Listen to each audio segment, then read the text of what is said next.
നിങ്ങളുടെ എല്ലാവരുടെയും ഓർമ്മയിലുണ്ടാകും ഗവിയിൽ ഒരു അംഗനവാടി ജീവനക്കാരി കൊല്ലപ്പെട്ട സംഭവം.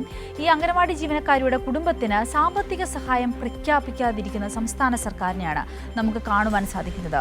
വനിതാ ശിശുക്ഷേമ വകുപ്പ് മന്ത്രി സന്ദർശനം നടത്തി ആഴ്ചകൾ പിന്നിട്ടിട്ടും സംസ്ഥാന സർക്കാർ സാമ്പത്തിക സഹായം പ്രഖ്യാപിച്ചിട്ടില്ല.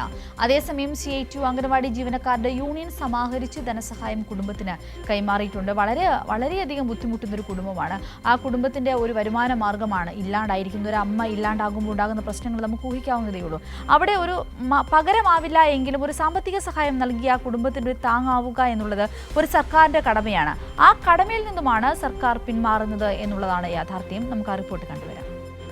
അംഗനവാടിയിൽ ജോലിക്കായി പോകുമ്പോഴാണ് ജീവനക്കാരി ക്രൂരമായി കൊല്ലപ്പെടുന്നത്. ജൂൺ 25-ന് ഏറെ പ്രതിഷേധങ്ങൾക്കൊടുവിലാണ് വനിതാ ശിശുക്ഷേമ വകുപ്പ് മന്ത്രി ബിന്ദു കൃഷ്ണ കുടുംബത്തെ സന്ദർശിച്ചത്. സർക്കാരിന്റെ ധനസഹായം കുടുംബത്തിന് എത്രയും വേഗം നൽകുമെന്നായിരുന്നു ബിന്ദു കൃഷ്ണയുടെ ഉറപ്പ്. മന്ത്രി തലസ്ഥാനത്ത് തിരിച്ചെത്തിയ ശേഷം 2 മന്ത്രിസഭാ യോഗങ്ങൾ കഴിഞ്ഞു. പക്ഷേ ധനസഹായം മാത്രം പ്രഖ്യാപിച്ചിട്ടില്ല.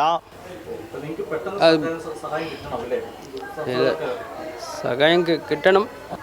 അങ്ങനെ തന്നെ ഏതെങ്കിലും സഹായം കിട്ടിയാൽ കൊച്ചിന് വേണ്ടിയിട്ട് നല്ലതാണ്. അവർ വന്നു കാര്യം പറഞ്ഞു, സർക്കാരിനെ ഏൽപ്പിക്കാമെന്ന് പറഞ്ഞു. അത് കഴിഞ്ഞ് 2 മന്ത്രിസഭ കഴിഞ്ഞിട്ടും ഇതുവരെ ഒരു നടപടി ചെയ്തിട്ടില്ല.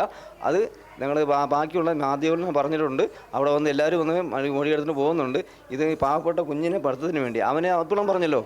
KU ജനീഷ് കുമാർ MLA ആവശ്യമായ സഹായം ആദ്യഘട്ടത്തിൽ തന്നെ ഉറപ്പാക്കിയിരുന്നു.